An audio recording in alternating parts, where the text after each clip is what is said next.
Assalamualaikum warahmatullahi wabarakatuh. Selamat datang kembali di channel Kisah Para Sahabat.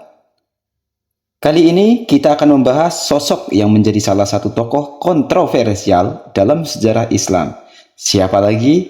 Dialah Abu Jahal. Meskipun bukan seorang sahabat, peran Abu Jahal dalam masa awal Islam sangatlah penting. Abu Jahal adalah salah satu pemimpin Quraisy di Mekah pada masa kehidupan Nabi Muhammad SAW. Dia dikenal dengan julukan Abu Jahal yang berarti bapak kebodohan atau bapak kekafiran karena sikapnya yang keras dan keras kepala terhadap ajaran Islam. Abu Jahal atau Amr bin Hisham berasal dari klan Banu Makhzum, salah satu suku terkemuka di Mekah pada saat itu. Dia memiliki kedudukan yang tinggi di antara orang-orang Quraisy dan dihormati karena kekayaannya dan ketegasannya. Meskipun Abu Jahal memiliki hubungan keluarga dengan Nabi Muhammad, dia menjadi salah satu lawan terkuat Islam pada masa itu. Dia secara terbuka menentang Nabi Muhammad dan menghasut orang lain untuk melawannya. Lalu, apalagi yang dapat dilakukan oleh Abu Jahal terhadap Nabi Muhammad? Abu Jahal pernah mencoba membunuh Nabi secara diam-diam saat Nabi sedang sholat di dekat Ka'bah. Ia pernah membawa batu besar dengan niat untuk menghancurkan kepala Nabi. Namun, tiba-tiba tangannya kaku dan tidak bisa bergerak. Ia pun ketakutan dan segera pergi dari sana. Abu Jahal sering menghasut dan mengintimidasi para pengikut Nabi Muhammad. Ia mengumpulkan orang-orang Quraisy untuk mengancam dan menyiksa kaum muslim. Salah satu korbannya adalah Bilal bin Rabah, seorang sahabat Nabi yang disiksa secara brutal oleh anak buah Abu Jahal. Abu Jahal berusaha menghalangi Nabi untuk melakukan seibadah, seperti saat ia menghalangi Nabi saat hendak sholat di Masjidil Haram. Bahkan ia pernah menumpahkan isi perut unta ke atas punggung Nabi. Abu Jahal juga memimpin kaum Quraisy dalam peperangan melawan kaum muslimin.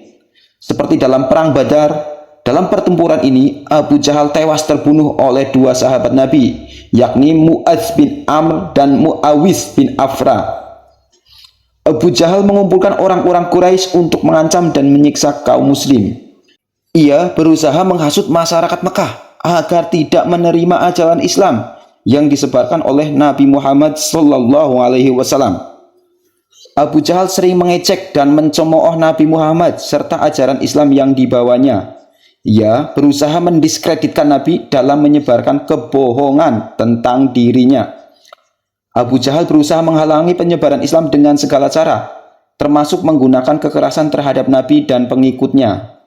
Selain itu, Abu Jahal juga menfitnah dan menyebarkan kebohongan yang terus terulang tentang Nabi Muhammad dan ajaran Islam.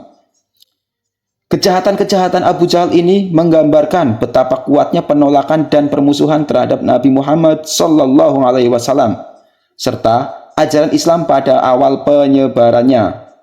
Namun, kegigihan Nabi dan para sahabatnya akhirnya berhasil mengalahkan perlawanan Abu Jahal dan kaumnya. Abu Jahal terus memusuhi Nabi Muhammad. Bahkan setelah penaklukan Mekah oleh umat Islam, dia meninggal dalam pertempuran Badar, salah satu pertempuran awal dalam sejarah Islam. Kisah Abu Jahal mengajarkan kita tentang bahaya keras kepala dan fanatisme buta. Meskipun memiliki pengetahuan tentang kebenaran, dia menolaknya karena kebencian dan kesombongannya. Abu Jahal adalah contoh nyata dari kekakuan hati dan ketegaran dalam kesalahan. Kisahnya mengingatkan kita untuk selalu membuka hati dan pikiran kita terhadap kebenaran, bahkan jika itu berarti mengubah sikap kita. Oke, terima kasih telah menyimak kisah Abu Jahal, lawan terbesar umat Islam di saluran Kisah Para Sahabat. Jangan lupa untuk terus subscribe, like, dan komen agar channel ini dapat terus berkembang. Kurang lebihnya mohon maaf. Sampai jumpa di video berikutnya. Billahi taufik wal hidayah. Wassalamualaikum warahmatullahi wabarakatuh.